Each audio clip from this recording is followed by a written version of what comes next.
تعال نتابع توزيع سكان قارات العالم ونشوف النهارده توزيع سكان قارة أمريكا الشمالية. القارة دي بتضم كندا، الولايات المتحدة الأمريكية والمكسيك إلى جانب دول أمريكا الوسطى والبحر الكاريبي. بيوجد فيها 562 مليون نسمة حسب آخر تعداد في 2014. القارة دي فيها 57% من السكان موجودين في الولايات المتحدة الأمريكية، و21 موجودين في المكسيك. طيب السكان بيتركزوا فين في الولايات المتحدة الأمريكية؟ قال لي أولا الساحل الشمالي الشرقي للولايات المتحدة الأمريكية. طب اشمعنى؟ قال لي عشان موجود في المدن الكبرى والموارد الاقتصادية الضخمة، أكبرها مدينة نيويورك. 2 ولايات الوسط حيث الأقاليم الزراعية في سهول نهر الميسيسيبي بروافده. 3 منطقة البحيرات العظمى، ودي منطقة ذات موارد اقتصادية ضخمة جدا وبيوجد فيها العديد من المدن الصناعية الكبرى زي مدينة شيكاغو وديترويت. 4 الوادي الأوسط بولاية كاليفورنيا، ودي في الساحل الغربي، بتعد من أجود المناطق الزراعية في الغرب وبها مدن كبرى أهمها مدينة لوس أنجلوس وسان فرانسيسكو وغيرها من المدن الأخرى. دول المناطق اللي بيتركز فيهم السكان في الولايات المتحدة الأمريكية. طب وفي كندا بيركزوا فين؟ أولا المدن الكبرى الصناعية زي مدينة مونتريال العاصمة. المناطق الصناعية الكبرى اللي فيها الصناعات المهمة. 3 الأراضي الزراعية اللي موجودة في الجنوب والجنوب الشرقي من كندا في المناطق القريبة من الولايات المتحدة الأمريكية. طيب سكان المكسيك بيتكونوا فين؟ أولها في مدينة مكسيكو سيتي العاصمة، عاصمة المكسيك، وفي المدن الصناعية في السهول الزراعية اللي قرب الحدود مع الولايات المتحدة الأمريكية. طب بيقلوا فين؟ قال لي بيقلوا في دول البرزخ اللي هم دول أمريكا الوسطى زي مين؟ هندوراس وكورسيكا والجزر الصغيرة. يبقى المناطق اللي بيقل فيها السكان في أمريكا الشمالية هندوراس وكورسيكا والجزر الصغيرة. طيب سكان كندا أصلهم من أصول بريطانية وفرنسية، ودول بيمثلوا حوالي 80% من جملة سكان كندا. أما بقية السكان فبينتموا لأصول أخرى زي الألمان ودول 5%، الهنود 1.2% من السكان والباقي من جنسيات أخرى. يبقى الأصل فيهم كان البريطانيين والفرنسيين، ودول لوحدهم بيكونوا 80% من جملة سكان كندا. طيب تعالوا نشوف الخريطة. احنا اتفقنا ان السكان بيتركزوا فين؟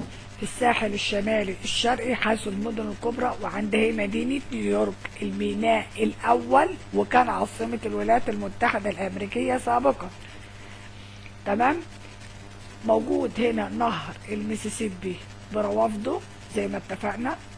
منطقة البحيرات العظمى ال5، منطقة الوادي الأوسط بكاليفورنيا على الساحل الغربي. دول المناطق اللي اتفقنا انهم مناطق صناعية كبرى. وادي مدينة شيكاغو، مدينة لوس أنجلوس، كل دي مدن صناعية كبرى هلاقي بيتركز فيها عدد كبير من السكان في الولايات المتحدة الأمريكية. نيجي في كندا، ادي كندا شمال الولايات المتحدة الأمريكية، هلاقي نسبة كبيرة منها في المدن الصناعية زي مدينة مونتريال. طيب نيجي للمكسيك، عندي مدينة مكسيكو سيتي اللي هي العاصمة اللي بيتركز فيها عدد كبير. المناطق الزراعية القريبة من الولايات المتحدة الأمريكية. ده بالنسبة للمناطق اللي بيتركز فيها عدد السكان. طيب المناطق اللي بيقل فيها عدد السكان في أمريكا الشمالية، قولوا الأطراف الشمالية للقارة بسبب شدة البرودة. الدول بتاعة البرزخ أو دول أمريكا الوسطى زي كورسيكا وهندوراس وبعض الجزر الأخرى، دول اللي بيقل فيهم عدد السكان. أكبر نسبة من السكان موجودة في الولايات المتحدة الأمريكية وفي المكسيك. طيب تعالوا نشوف قارة أمريكا الجنوبية. عدد سكانها في 2014 وصل 410 مليون نسمة.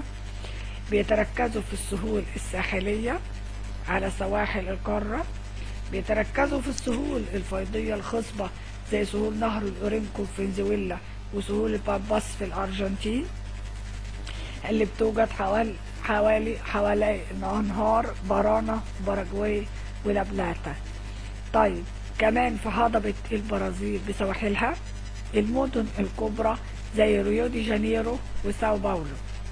طب بيقلوا فين؟ أولا في سهول نهر الأمازون الاستوائية بسبب الظروف المناخية القاسية والغابات الاستوائية، ودي بتعد أكبر سهول فيضية في العالم كله. 2 المناطق الجبلية الوعرة زي جبال الإنديز اللي واخدة الساحل الغربي للقارة من أقصى الشمال لأقصى الجنوب، وهضبة باتاجونيا في جنوب القارة. البرازيل وكولومبيا بيعدوا أكبر دول القارة من حيث عدد السكان. البرازيل لوحدها فيها نصف سكان القارة، 50% من سكان قارة أمريكا الجنوبية موجودين في دولة البرازيل. في دول تانية في قارة أمريكا الجنوبية بيقل عدد سكانها عن مليون نسمة زي جويانا وسورينام. من الدول اللي بيزيد فيها عدد السكان عن 40 مليون نسمة كولومبيا والأرجنتين. يبقى أنا عندي أكبر دول قارة أمريكا الجنوبية من حيث عدد السكان البرازيل لوحدها فيها 50%. الدول اللي بيوصل فيها 40 مليون نسمة كولومبيا والأرجنتين. الدول اللي بيقل فيها عدد السكان عن مليون نسمة جويانا وسورينام. تعالوا كده نشوف. احنا اتفقنا عدد السكان الكبير هلاقيه فين؟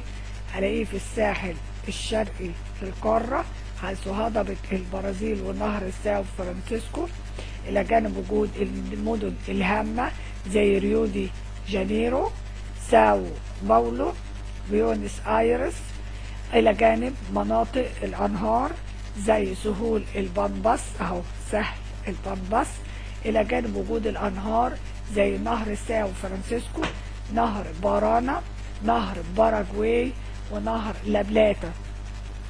دول المناطق اللي هلاقي فيها نسبة كبيرة من عدد السكان، إلى جانب سهول نهر الأورينكو في شمال القارة. طيب هلاقي كل من السكان فين؟ أقول له أولا حوالين نهر الأمازون بسبب وجوده في المنطقة الاستوائية وانتشار الغابات الاستوائية فيه والأحوال المناخية القاسية. 2 هضبة جويانا في جنوب غرب القارة، منطقة جبال الإنديز، وقلنا دي جبال شديدة الارتفاع قريبة من السواحل مش تركة سهول ساحلية في الغرب. يبقى دي كلها مناطق بلاقي فيها نسبة قليلة من عدد السكان. طيب الدول اللي احنا قلنا فيها أكبر عدد من السكان فين؟ أولا في دولة البرازيل، دي أعلى مدن أعلى دول القارة من حيث عدد السكان، بيليها طبعا الأرجنتين وباراجواي. طيب دول بالنسبة لعدد السكان وتوزيعهم في أمريكا الجنوبية. تعال بقى نوزع سكان أصغر قارات العالم مساحة، هي قارة أستراليا والجزر المجاورة ليها. بيبلغ عدد سكان قارة أستراليا 39 مليون نسمة. 60% منهم موجودين داخل أستراليا اللي هي الجزيرة الكبيرة، و11% منهم في جزيرتين نيوزيلندا الشمالية ونيوزيلندا الجنوبية، والباقي موجود ومتوزع في الجزر المتناثرة في المحيط الهادي زي جزر سولومون وتسمانيا اللي في جنوب شرق قارة استراليا. طيب السكان بيتركزوا فين؟ اولا الساحل الشرقي. اشمعنى؟ قال لي عشان في المدن الكبرى زي مدينة سيدني العاصمة، في المناطق الصناعية الكبرى عشان فرص العمل، في الأراضي الزراعية، في السهول الفيضية الموجودة حوالين نهري ميري ودارلينج في الجنوب الشرقي للقارة. طيب كل ده يبقى هلاقي فيه نسبة كبيرة من عدد السكان. طيب بيقلوا فين؟ أقول له في الداخل والغرب. ليه؟ قال لي عشان وجود الظروف الصحراوية. الغرب عندي هضبة استراليا الغربية، وفي الوسط عندي الصحراء. طب وفي الشمال لا ليه؟ اقول له علشان وجود حشائش السافانا والغابات الموسمية. يبقى الاتنين دول يصعب استغلالهم في الزراعة، فلا نسبة قليلة من عدد السكان. تعالوا نشوف. يبقى هنا في الشرق عندي سكان. السكان في الشرق حيث مدينة سيدني العاصمة. قلنا في الجنوب الشرقي حول نهري ميري ودارلينج. ده بالنسبة للشرق والجنوب الشرقي. إلى جانب الجزر زي جزيرة نيوزيلندا الشمالية ونيوزيلندا الجنوبية وجزر سولومو أهي، إلى جانب تسمانيا في جنوب شرق القارة. طيب نيجي بقى المناطق اللي ما فيهاش سكان. أقول له أولا المناطق الشمالية عشان الغابات الموسمية وحشائش السافانا. في الوسط في الصحراء، صحراء فيكتوريا الكبرى. في الغرب في الهضبة الغربية لاستراليا. يبقى طبيعي ان انا الاقي نسبة قليلة من عدد السكان. ده بالنسبة لسكان استراليا، واتمنى يكون الدرس اتفهم. ولو في اي حاجة عرفوني في التعليقات، واتمنى تعملوا لايكات كتيرة للقناة عشان اقدر اعرف في مشاهدات كتيرة ولا لا للدروس. واتمنى لكم مزيد من التوفيق والنجاح.